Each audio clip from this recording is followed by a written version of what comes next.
Aw.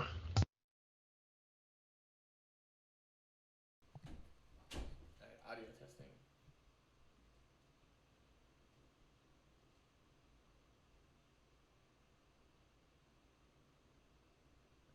Test 1, 2.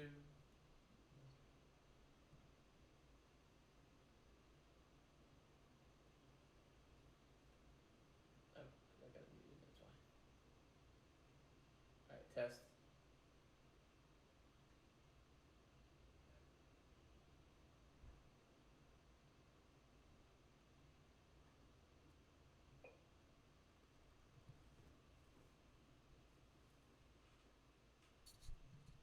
Alright, testing 1, 2.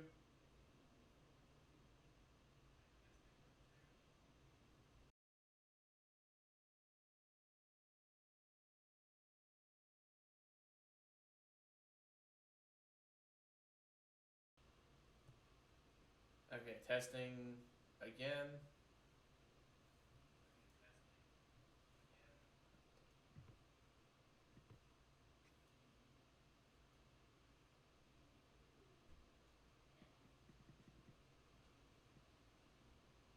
Alright, what about? Alright, nope, still not there.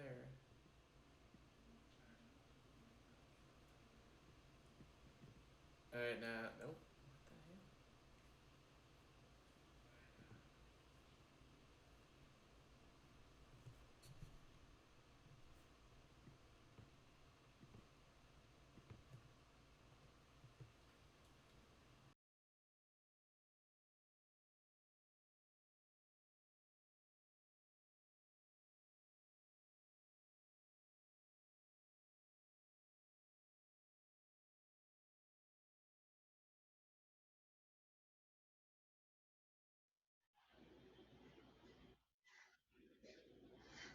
Just running a test.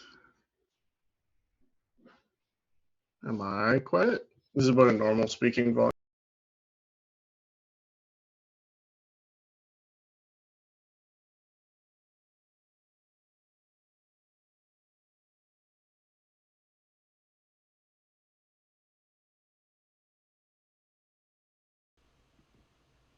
Yeah, so I have to talk about like the. Oh, that's still not even high enough.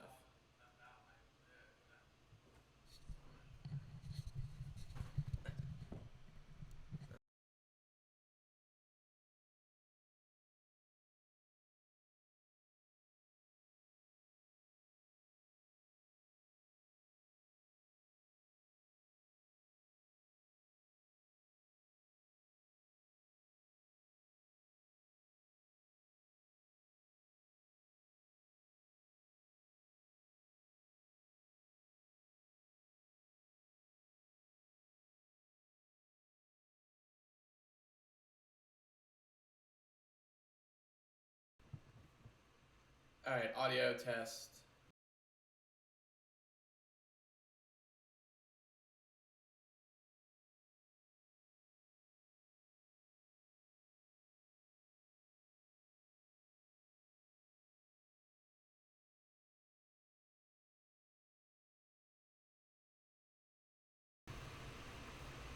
Alright, testing 1, 2. Alright, testing 1, 2.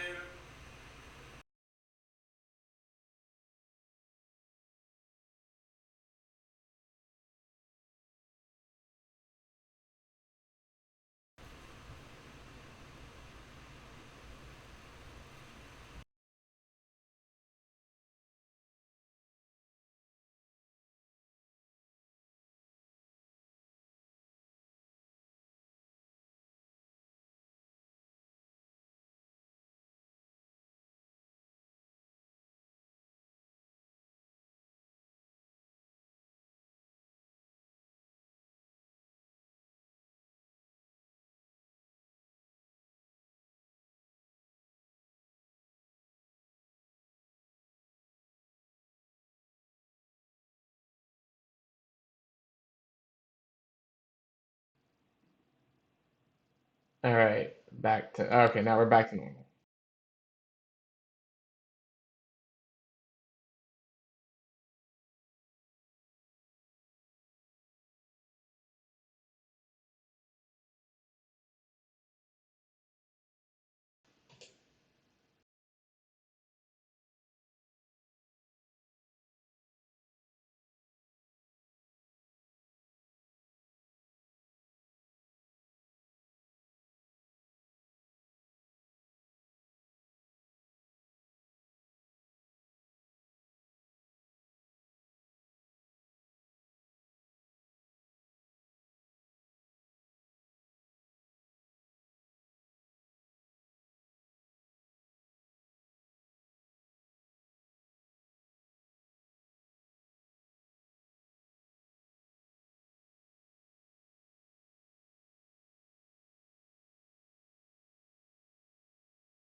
All right, hello everyone, and again, welcome to episode 2 of Power Hour. My name is James Petty, and I have two awesome hosts with me and a special guest. First up, we have Mr. Thomas Rayner, and we have Adil joining us. Welcome, guys. Thanks very much. Excited for Thanks this for having session. us. Absolutely. So again, episode 2, Power Hour, and so we're a little bit later time, 2 p.m. Pacific, to make sure we kind of our friends on the other side of the world get a chance to have a more reasonable time, I should say. Thomas, you want to introduce our guest for the day? Well, I'll let him introduce himself, but a little context. We were originally going to enjoy this session at BridgeConf, and it was one of the ones I was most excited for, but couldn't make that happen, and so I'm really excited to um, get to see it live with everyone for Power Hour. Awesome. So yeah, Yeah, I'm super excited about it as well. Sorry, James, not to interrupt. I'd give him all the shout outs, but I don't want to miss anything. Oh, it's quite the illustrious career of Jaap Brasser. You know, his role at Rubrik, and he's kind of a big deal, right? So I think yeah, we'll let him introduce himself. Well, I'm not entirely sure that I'm a big deal, but yeah. So my name is Jaap Brasser. I've been doing the PowerShell thing for a couple of years now, and I think I was actually also supposed to deliver a similar session to this one. I should probably share my screen, right? Can you let me know if it's visible? You're also an MVP, right? No big deal, Jaap? Yep, MVP. Started out as Cloud and Data Center MVP, then I started out as PowerShell MVP, then I became CDM, and now I'm an Azure MVP. And like all the other MVPs, I'm now stressing out if I'm still going to be an MVP next year. Always MVP in our hearts. That's a good thing to hear. Yeah, so I'll just start off a little bit about myself. So I'm a developer advocate at Rubrik, so I do all the cool Devi stuff. And before March, it involved speaking at a lot of conferences, and now obviously it's more virtual conferences rather than the online than the physical ones. Do a fair bit of used to do a fair bit of blogging. Now I'm more speaking and coding, and focus areas are cloud automation and security. Yeah. Anything else, or can I just jump into my session? Go for it. Cool. So, what we'll be talking about today, I got a couple of topics here. So first, I'll dive into how we can work with error handling in PowerShell in general, and what kind of tools we have in order to work with the errors and process them and get a good flow going in your scripts, so you can ensure that if there's an error occurring, that you can resolve that. Then we'll go over debugging. We also have a couple of ways we can debug. We'll dive into what it looks like natively if we do it interactively in the shell, or we'll also use VS Code and see how that works. Got a couple of frameworks that just makes it a lot easier to write better code. I'll go over that as well, and we'll finish up with a bunch of demos of me debugging some code. And I'll also leave some time for Q&A. So I actually have the Discord and Slack and Twitch chat open. So if I miss any questions, just Adil or James or Thomas, just jump in, and you won't be disrupting my flow if you come up with a question about the thing I'm talking about at this point. I've never felt bad about interrupting you. Don't worry. Oh, excellent.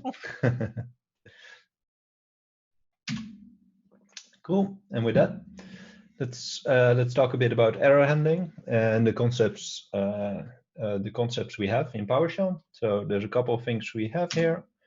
So one thing to keep in mind when you're working with PowerShell, and people that have been coding for longer are probably already aware of this, but you have two types of errors in PowerShell. So you have the terminating errors and the non-terminating errors. The annoying part, or the thing that made me butt my head against the wall the first couple of times I got into error handling, is that not all errors are considered to be terminating errors.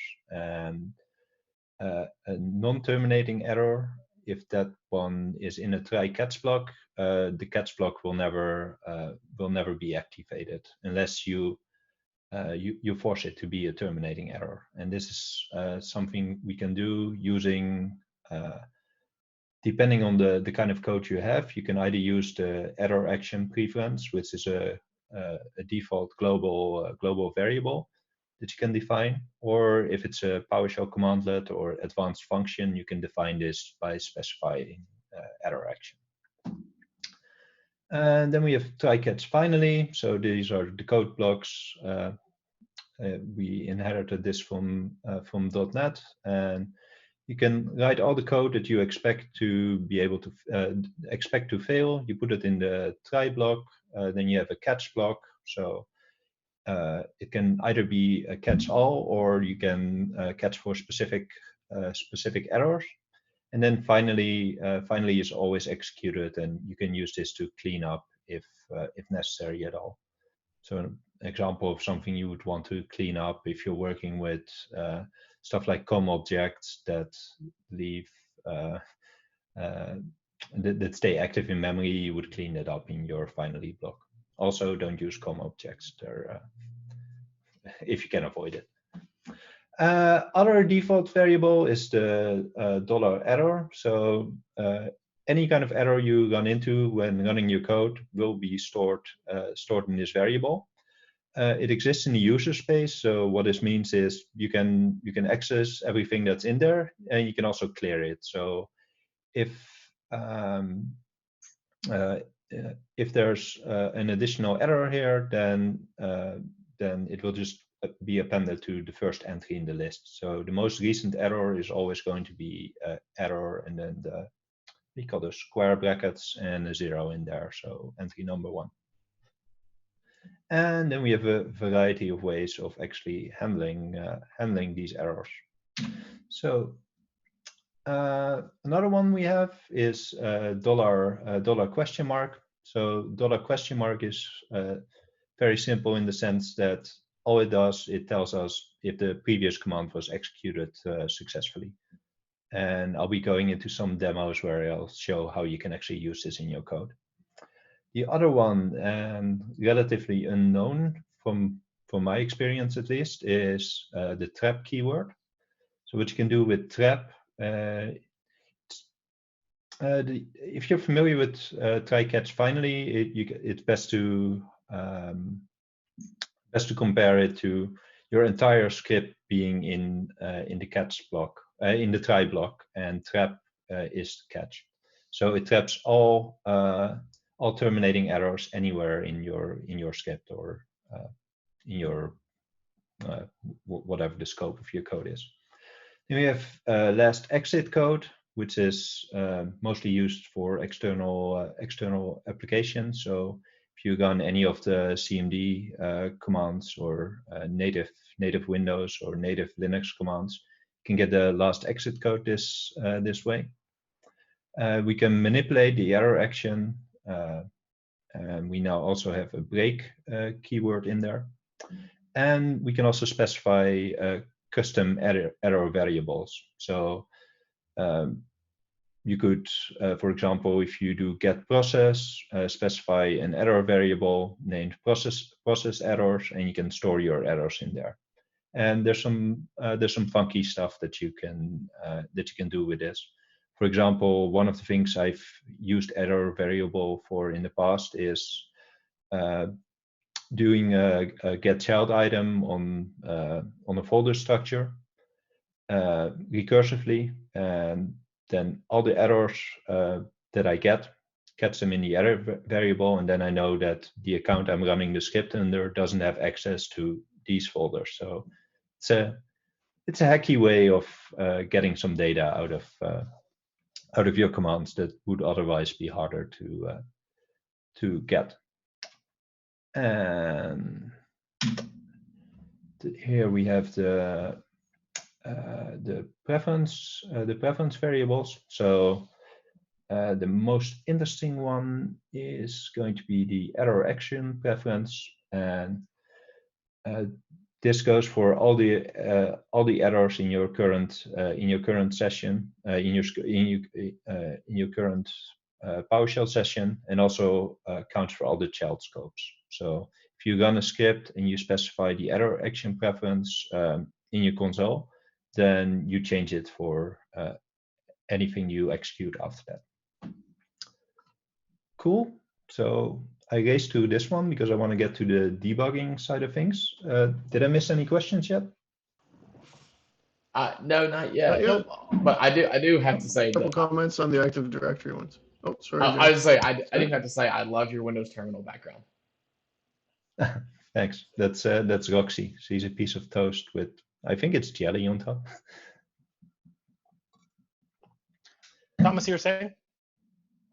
I was going to say a couple comments about how much fun it is to do this kind of thing with the Active Directory module, and that's something I've got personal experience with. Which module? The Active Directory module. Yeah. Oh yeah, I stopped using that a long time ago. Cool. Have you played it all? Yep. Sorry, just a quick question. Have you played it all with the new get error stuff in PowerShell 7? Which new error stuff? The get error commandlet and how it works with it's more informative in terms of the type of errors you can get out of it now. It's kind of cool. I haven't worked with get error, but I'm going to do demos now, so I'll. There you go. Yeah, check out PowerShell 7. The get error there is interesting. Yeah. Cool. With that, I'll switch over to number 0. Cool. So first thing we'll do, clear this out. First thing we'll do. Yeah, you may want to make your font just a little bigger there. Yeah. Yep, absolutely. And also, you need to tell us what theme this is. What? Oh, this one? Yeah. This one is Synthwave X Fluoro Machine. Nice. And definitely do. It has an option to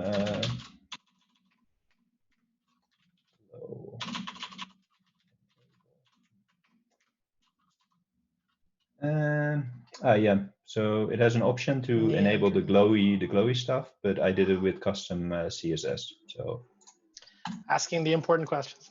I'll shut up now. No problem at all. Cool. So I'll clear out my errors. So as I mentioned before, the error variable you can just you can manipulate it yourself. So also just set it to null if you wanted to. Oh wait, no, you cannot. Oh, there we go. Cool. So the first thing is terminating and non-terminating errors. So if you do get item C Windows, oh wait, this one exists. Windows 2. We can see we get the new error formatting that was introduced in PowerShell 7, and we can see, okay, well, C Windows does not exist. But if we put this in the try catch block, then we still get the error tone because the catch block is not executed because it's a non-terminating error. Now, if I execute this one again, get item Windows, you can see the error looks exactly the same, but by specifying the error action stop, we now made it a terminating error. So we can now make this work with a try catch block, and it will now activate the catch block. So if you do this, you can see that no biggie, we get the error handling. I didn't actually put any error handling in there, but now I think it was Adil that mentioned get error. So first one, let's see what we get. Ah, that's nice. So yeah, it just gives you, like, you can do concise view and you can get more detail on things too, a little bit more expanded detail on stuff. Yep. It's kind of cool. Size. Is that a parameter? I think the parameter is view. Can't remember off the top of my head now. But yeah, I don't remember off the top of my head now, but I think it's just expanding on concise view to show more detail. So I might be mistaken there. Somebody in the chat will correct me. Yeah. Once the correction is there, we'll get there. This one is nice. This will save some of the stuff that I'm going to be doing here. So this one is the way to go to get the info of the latest commands. So if you would just execute error 0, you can see we just get the same kind of error we got before. So it used the PowerShell formatting. We switch over to a console. And I'll make this one a little bit bigger as well. And I'll do Windows PowerShell. Also make this one bigger. Get item. You can see that here the error message is different from the way it looks in PowerShell 7. So going back to VS Code. So if you want more information about this, what we can do is we can either use a select object or format list to get more information about this command. But obviously this looks a lot worse than what we can do with get error.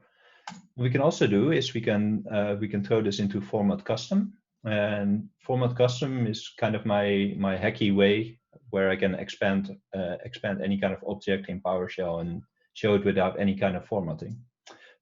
Unfortunately, with errors, it will still go for the default view. So you have to use force switch. And if you use that, it just dumps the entire object as text.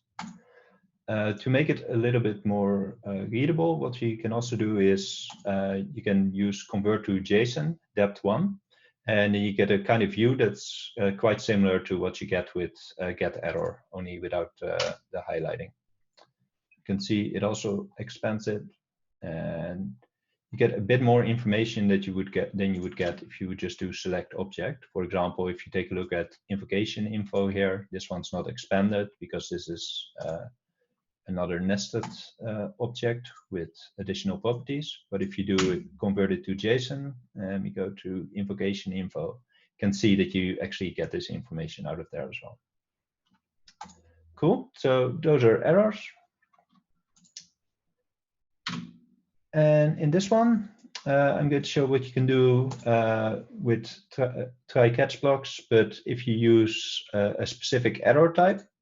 So in this case, we're going to look for this path. If we're going to get a system automation drive not found exception, then it would say, okay, are you running on a Mac? Or in this case, would I be running on Linux? Then it would go to this one. But since we're running this in Windows PowerShell, it will just go to the catch all block. And once again, it will notify us that it's not a big deal. So that's how we can get that. If you're wondering how you can get these kind of errors, whenever you generate an error when you're writing your code, you can just look at the, let's go get error newest. You can see the type of error in here.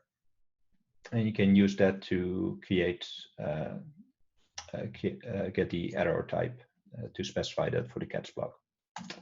Cool. So I also have a function. Actually, wrote this a part of this demo together with Ben Gelens. Did he ever speak at the DevOps Summit? I'm not. I think so. He may not have spoken, but I could have sworn I saw him there. Yeah. So what we're going to do is we're going to have a function that is going to throw a bunch of errors. So if we do this, execute this, and then actually execute the function, we can see, okay, it just stops at line 1 because it throws a terminating error and the rest of the script is not executed. But there might be situations where you have a script where there's going to be a chance that something fails, and it's going to fail with a terminating error, and you would still want your script to continue on running regardless of what happened. So in that case, what you can do is you can use the trap statement, and you can put your error handling in here. And in this case, I just have it say, oh no. And the script will just continue on running, even if you have terminating errors in your script. So I'll load this one up. And if I execute this one now, what I expect to see is a, did I not load?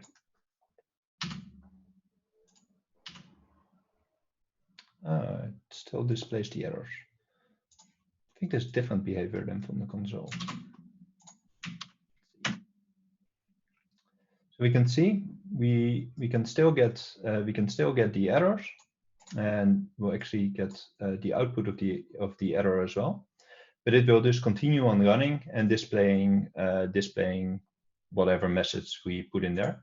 But in a real life situation, you would obviously want to put some error handling in here to handle whatever kind of error you have, or if you don't know what to expect, log your errors so it's at least visible for people that are looking later at the execution of the script what actually happened. So with this one, we'll get another error. This one will be non-terminating. So name. This one will be non-terminating. So PSPowerHour, it doesn't exist in here. And what we can do now is we'll take a look at $$ and we can see false. So the execution of the previous command was not successful. If we run this one again now, we can see it's true. And the reason it's true is because the previous command was $? And that one did execute successfully. So if you want to use this variable, make sure that you're not executing any commands after the command that you expect to fail.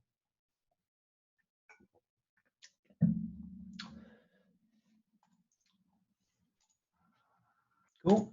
And then one of the ways, if we do divide by 0, so this is obviously something that doesn't work. So we get attempted to divide by 0. But if you would put this in a try-catch block, it would not go because this shouldn't be terminating, I think. So if we run this one, oh no, this one is actually terminating. But we can also just choose to ignore the errors. So what we do is we set the old error action preference to the current one, and we change it to silently continue. We execute this, and error is still being logged. So if you do error 0, we can see the error is still there. And then we can return it to this. Another way of doing this would be to just execute a script block in which you change the error action preference. Then you don't have to work with the variable shifting that I'm doing here with the error action preference being set to old error action preference. Cool. So I use silently continue here. If you want to see the other options we have here, you can see we have 6 of them. So silently continue, stop, continue, suspend, and break. Break is the latest addition to it. And the reason I put the numbers in front of this and use this kind of formatting is if you're in the console and you want to have a quicker way of doing this, so you could do PSPowerHour, error action is EA, is alias for this parameter. And then you can just do 0 if you want it to be quiet. So I like the numerical ones for the error action. That's super. I've used it before. Super quick when you're in the command. Yeah. And this one actually, I'm using it for this enum, but it works for all enums in PowerShell. Cool. Hey, we got a quick question in the chat. Yep. And it goes, with catch blocks, do you do the same as C#? So first handle specific errors, like a specific exception type, and then work your way down to handling more general different types of exceptions. So if I'm reading it correctly, it's kind of a question on best practices when you're catching specific types of errors. Well, I always do the specific errors at the top, because if you use a big error category and you put that one at the top, then that one will always trigger. So if errors are part of a bigger error class, then you want the most specific ones near the top. That's how I would code it. So but TLDR, if it's this, yes. if that's a yes. If it's the same as C#, I'm not a C# developer, so I can't say for certain. I think Thomas is probably the closest to being a C# developer. I saw him coding in our user group. That's scary. Yeah. well, he is the authority, so we'll. My answer to the question is the same. Is that yeah, you want to try Yeah. to catch those specific errors earlier and then let them fall through, and then if you have to, just having a generic catch at the bottom as a unintended catch-all. Yep. I think Dave Carroll has some good comments in the chat about it as well. So thank you for that, Dave. Yep. So for those of you tuning in later, the comment of Dave was that the last catch should, if needed, should be like this. So with no error specified. So it will always go here. Cool. And with Such a consummate professional, for the stream later. I like it. Yeah. It's actually my first time I'm on Twitch, so at least live. So it's good feedback. All right, and with that, let's get into debugging. I'm very light on the slides because I think most people will be interested in code more. If I misjudged it, then ideal, you can come up with a punishment. So we have a couple of tools we can use when we want to be debugging. The first one is set Ps Debug. This was actually my first tool I started using when I wanted to debug my scripts. The interesting function of this one is you can enable tracing, and I think nowadays it's not. It doesn't give you complete output anymore, but it gives you a pretty good view of the flow of your code. And depending on the complexity of your code, you can get a good idea of what is happening in your code. Why is it jumping out of a loop? Because you can kind of see which path it takes in your code. So that's the main thing I use it for, just to check if the script is taking the right kind of flow that I expect it to take. And if it isn't, then I can jump into a debugger. So the easiest way to activate the debugger in your script is just to put wait debugger in there. So whenever you put this commandlet in your script or in your function, whenever that line is executed, the debugger will attach there, and you can start your debugging and step to your script. The other one is set Ps Breakpoint, and you can assign a breakpoint to a number of things, also including a specific line in your script. So it's similar to using wait debugger, but you don't actually have to write that code in your script. So in that sense, it's better. And you can use that to attach the debugger. And of course, we have VS Code available, and VS Code makes things a lot easier when you're debugging, because it gives you a live overview of all the variables that are defined at specific points in your script, and it just makes it so much easier than doing it from the console. But because it isn't half the fun if we don't see where we came from, we're first going to jump into the console and see what we can do there, and how the different types of debugging works there. And with that, that's actually all I have to say about debugging before I get started. So let me check if there's any questions. Looks good. Yeah, I don't see any.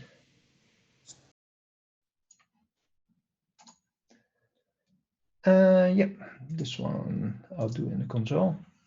So the first one is to display, to give an idea of when it's a bad idea to use tracing.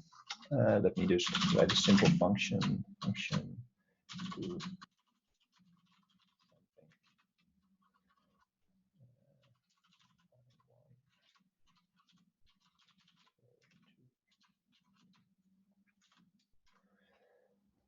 So if we want to do some debugging on this function, and we want to use set Ps Debug to see what's happening in there. We can see it just throws. So let's dive into that a little bit. So set Ps Debug trace. So a couple of values here. By default, it's set to 0. So that's the basic behavior of PowerShell. If we set it to 1, then we get quite a lot of information. If we set it to 2, then we get a whole lot of information. So I generally set it to 1 unless I have a very good reason.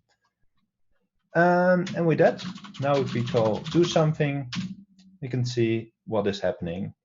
So it goes into the function, and we can see it goes here on this line and with this specific command.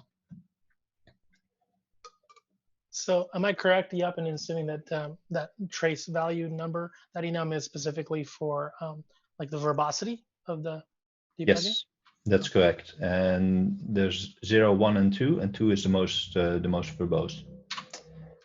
So this is all fine when you have a script that doesn't do a whole lot, but when I first tried to use this in combination with Pester, I got a bit of a different result. So with that, let me copy paste what I have here.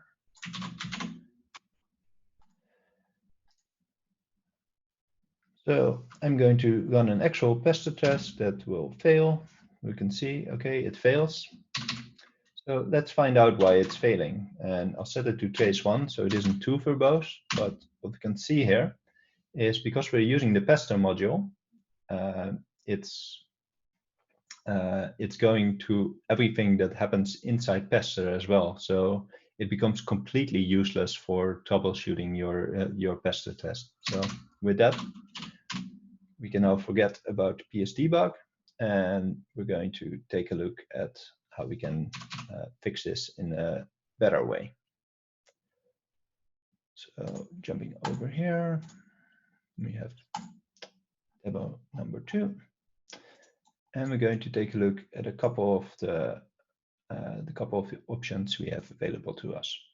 So what we'll do here is we're going to convert euros to US dollars and just do a currency conversion using invoke REST method. So we have an API endpoint, and the API endpoint actually exists.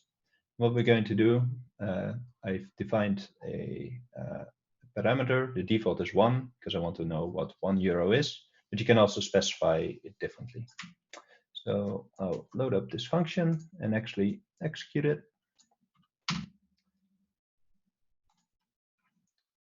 So we can see this one. Oh.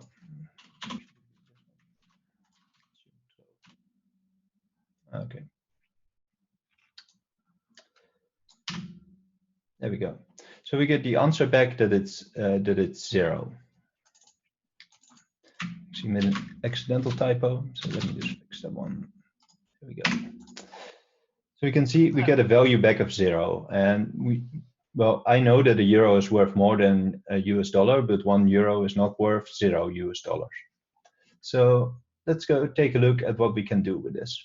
So the first thing we want to do is let's use write verbose to get a bit of verbose output and see if we can actually see what's going on in our script.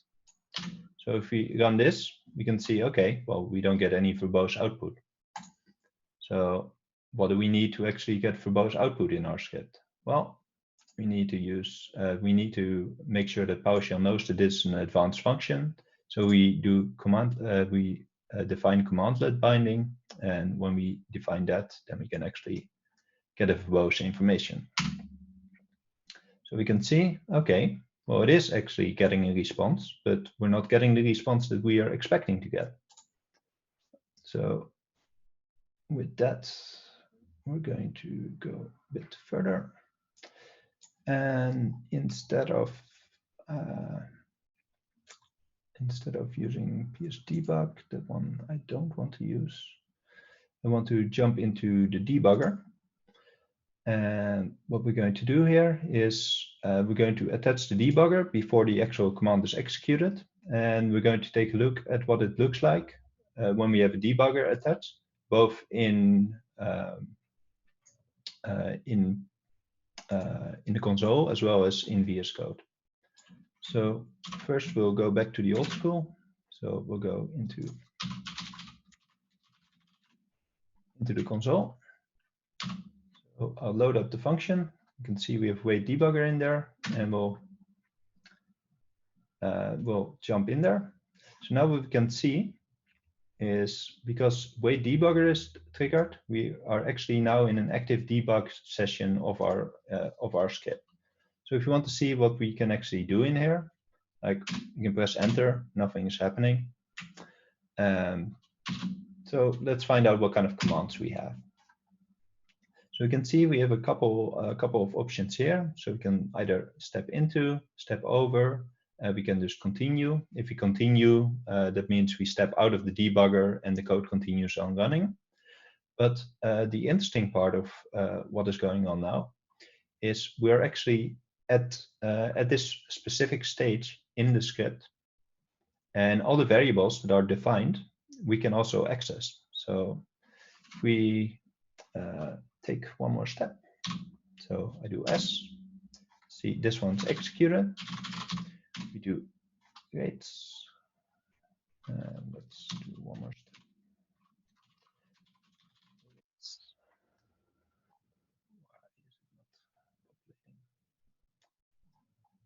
Probably the value is wrong. With that, I'm not sure why that one isn't defined, but it doesn't matter because we're going to jump over to VS Code and we're going to show what it looks like in 2020 if we jump into the debugger. So I'll load up the same bit of code here. And if I run this in here, so we can already see that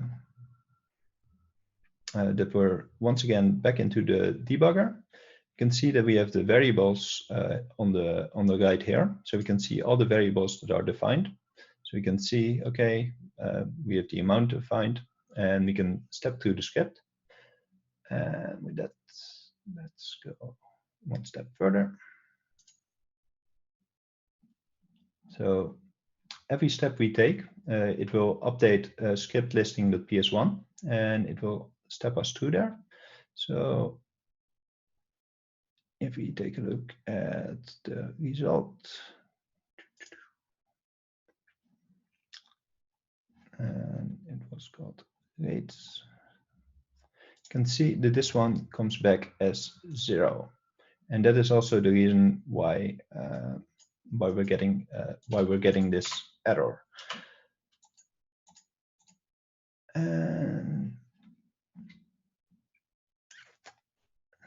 But what I wanted to show was why it wasn't. So there should have been a value in there. So maybe the API endpoint changed since last time I used it.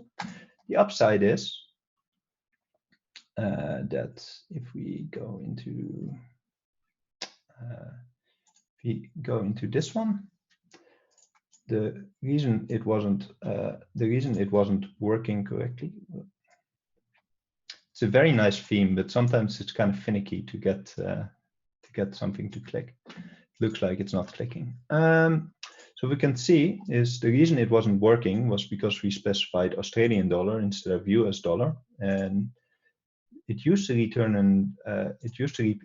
an object, but now it doesn't. So based on that, we'll change this one to this, and we'll execute this one again. And we've removed the debugger from this one now. You can see we get the correct value back, and to show that it's actually doing something. If we do 50, for example, you can see we get back the correct value. So unfortunately for the demo, I couldn't go into the variables, but if we just open it up again here, you can see for every step we take in here. So if I step 2 and we pay attention to this right side, we can see that all the variables that we're defining in here are being populated as we go to the script. So currently we don't have a lot of variables in here, but anything we update and anything we change during the runtime of this debugging session, we'll be able to see that right away on the side. So this is what makes it so much easier than doing it from the console, because when we were in the console, when we ran rates, we got back null, but we couldn't see that the variable was actually defined. Well, we could have checked if it was trying to define the variable, but we didn't know what was happening. And here we actually get automatically instantly get to see the fact that rates is explicitly set to null. This is why you always got to use the catfacts API, right? Like Thomas said, he always uses the catfacts. It always works. The catfacts. It's never let me down, except now it will let me down next time I try to use it because I said that. The other one I use a lot is the Star Wars one, and I recently found a Pokemon one as well. That one's pretty solid. Oh, nice.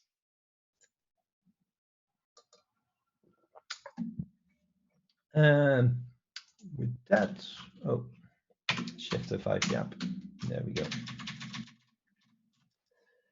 With that, there's a couple of frameworks that I'd like to highlight, because I was hammering on having proper logging in your scripts, and I like Ps framework because it makes it a lot easier to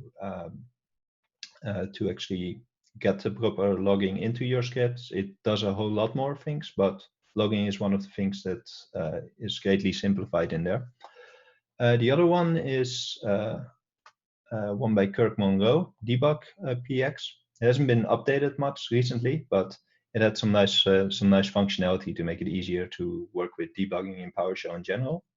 If you're not using VS Code yet, I kind of feel like I'm beating a dead horse. Start using VS Code because it actually makes things easier. And if you don't have Pester, start using Pester, because most of the issues I've gone into with my own code is me just thinking like, oh, I'll just fix this one thing, and then this one thing blows up my entire code. And I've actually been saved so many times by my own unit tests, and I always like to thank myself that I took the time to write those tests, because it is a bit more of a hassle, and it does involve sometimes rewriting your existing code just so you can actually unit test it. But once you get into the habit, it's a good way to prevent making mistakes and running into errors and issues. And with that, I'll leave it to the alpacas if there's any questions.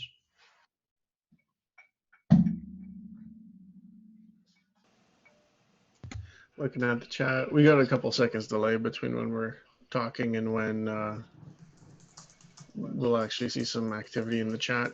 Debugging pester test is definitely a good idea. It can make it so much easier to follow, especially if you've got some complicated tests or you've got somebody else's tests that you're trying to navigate through. Highly recommended. And one of the things that becomes complicated when you're running pester tests, a lot of the code I write nowadays is supposed to be multi-platform. So then the moment I kick it into the CI pipeline, and it starts running on Windows PowerShell, Ubuntu, Mac, I'm going to get errors that I didn't expect. So doing some proper debugging on that makes things a lot easier. And it's better than just dumping variables in your pester test just so you can see what the hell is happening, because that's a bit of a dirty way of debugging. Agreed. Yeah, I think question one of the. from. Sorry. Go ahead. No, I was just I was going to gonna say. say With hey, okay. Go ahead, Thomas. Yeah. Okay. I was gonna say we got a question from friend of the show, PowerShell Michael, who asks, "What's the best way to remotely debug a PowerShell job?" Depends remotely where. You can attach a debugger in some cases, but it depends where the job is running.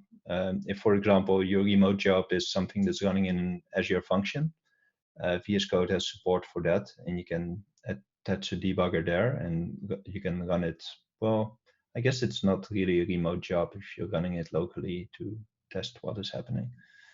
I think maybe is he referring to like remote debugging to a remote like remote an Ubuntu PowerShell instance? Okay. Yeah, remote PowerShell instance.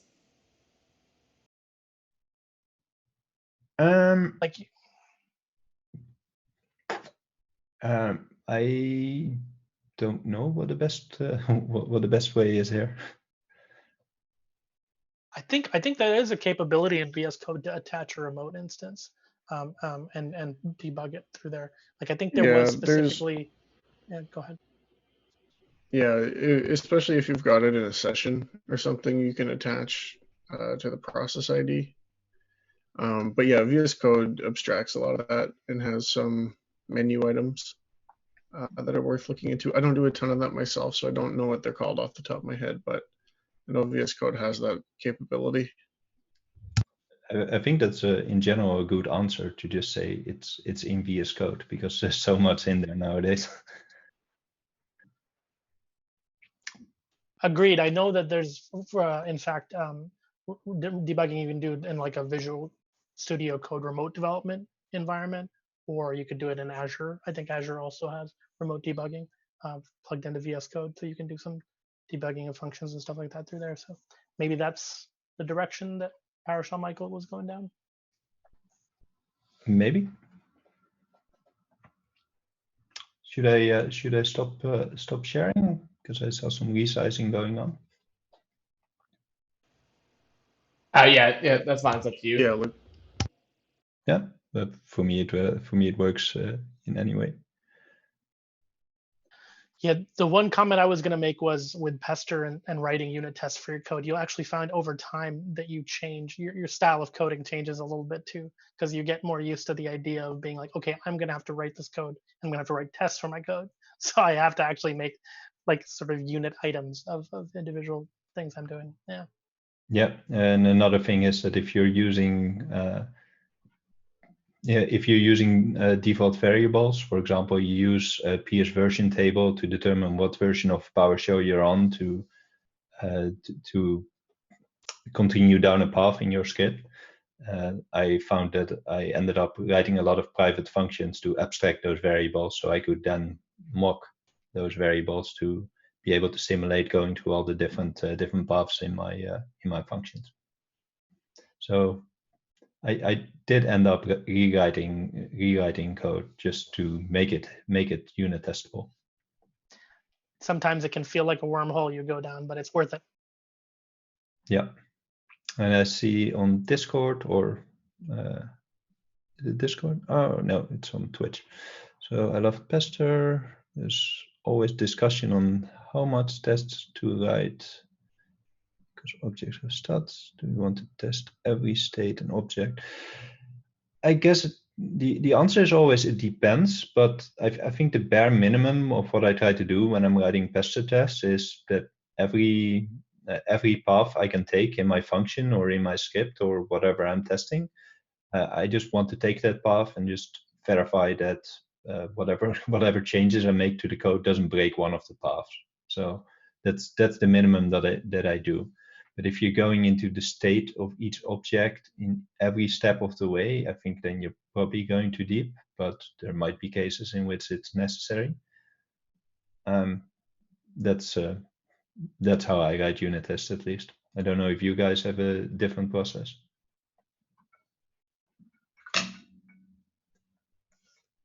That's an interesting question. I think it really, like you said, it depends on the situation, but I try and write for things that, like, try and cover as many possibilities that I could see, permutations that I see people using the code for. But you do run into the issue where it's like, do you test everything under the sun, and how far do you go with it? And I think that has to be a judgment call on where you feel like something is good enough. And I feel like sometimes, especially when people are trying to release their first module and get stuff out the door, I feel like perfect is the enemy of good a little bit. I feel like you just got to get stuff out there and out the door, write your tests, write some unit tests for it, and keep going. Just know that you don't have to be done, but you should put it out into the community, and maybe even people will help. Yep.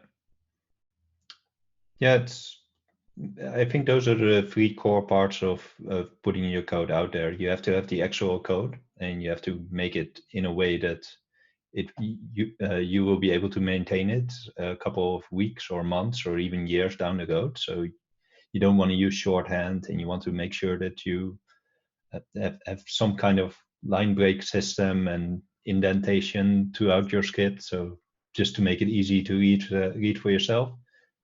Second part would be documentation, and third part be tests. And I'm not putting them in order of importance, but it is the order in which I tend to write them. Yeah, there's also the concept of, like, other people sharing your code at certain points. The idea of PowerShell being so open and shareable and so verbose a language, people often end up sharing public code where they've got a bunch of aliases all the way through, and it's like, okay, you probably should at least make it more easier for other people to read, especially new people coming to your code. Yeah, I've seen it before in modules and public functions, and I'm like, yeah. PowerShell Michael is adding that unit tests are mockable tests, so you're not using live data. And by not using live data, I mean, it's a bit abstract to try to explain it just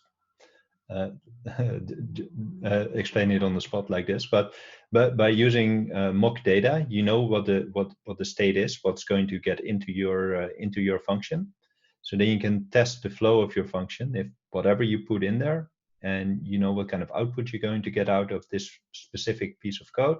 And if that's still working the way you think it's working, then you didn't break your code by making the changes. And that's eventually the state you want to be in. And there's actually been cases for me personally where I did a good job. I wrote my unit test, and then I made some changes to the code, and then the unit test started failing. But I ran the code, and I thought, well, the code is working, stupid unit test. So I commented out the unit test, so it would always pass. And then I found out, before the code went live, I found out, oh, wait, I did actually break something. But it worked well enough for me to do a double take on it. But my initial thought was, no, I can't do anything wrong. So unit tests are a nice way to just keep a check on yourself as well. And if you write your tests first before you write any of your other code, it's a concept called test-driven development. It really helps you keep your scope clear and in your mind.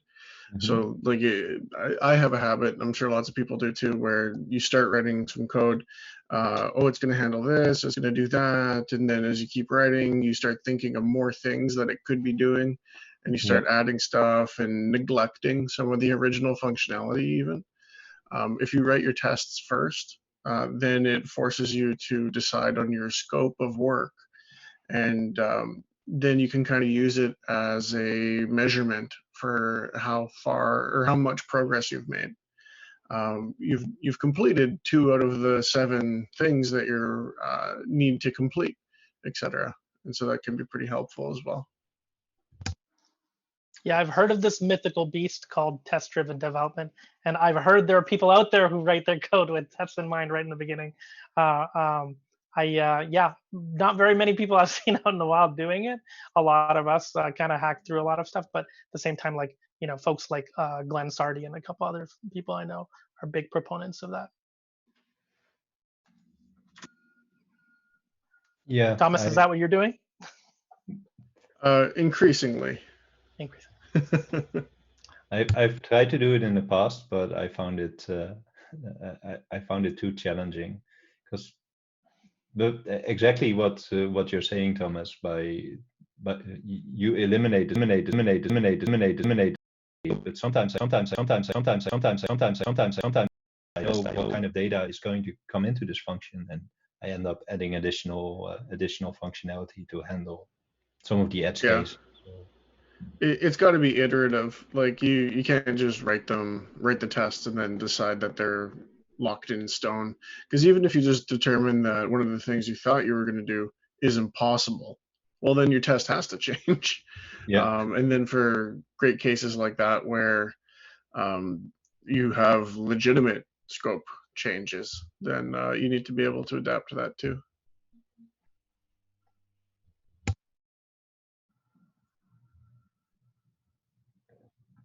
Cool. Let's take a look at. I think we're coming up on the hour, right, James? I think we're 1 minute away. Yeah, we got about 30 or 45 seconds before we hit the hour. I know, there it is, 6 o'clock. Excellent. Well, then I'll leave it to you, James. Finish it off. All right, yeah, we appreciate it. Oh, yeah, I forgot to push the button. So I don't know if Thomas or Deal, if you guys want to tell us who our guests coming up for the next few weeks are, or if you don't have that handy, I can. That's fine. I'm pulling it right up right now. Don't worry. So important points to note. So on June 23rd, we have Jason Helmick, and is it Steve Lee? Yeah. Also, who's going to be joining Steve? Okay, excellent. On the 23rd of June, that'll be at 10 a.m. Pacific, and on July 7th, it'll be Adam Driscoll, and that'll be at 2 p.m. Pacific. Yeah, and so Thomas Didzer. So Adam told me that he has some exciting announcements he's going to release during his presentation. Oh, very cool. So like universal dashboard, universal automation stuff. And also, looking forward to that. We just scheduled it yesterday, so on July 21st. I know it's a little bit out, but we're doing a Shell of an Idea, Ask Me Anything with Don Jones. So that's gonna be a lot of fun. Oh, an AMA. Yeah. That's fun. Yeah. Yeah. So you can submit your questions on Twitter using hashtag Shell of an Idea, or PowerShell.org is gonna have a forum. Once I get it set up later today or tomorrow, you can submit your questions to ahead of time as well. Very cool. Yeah.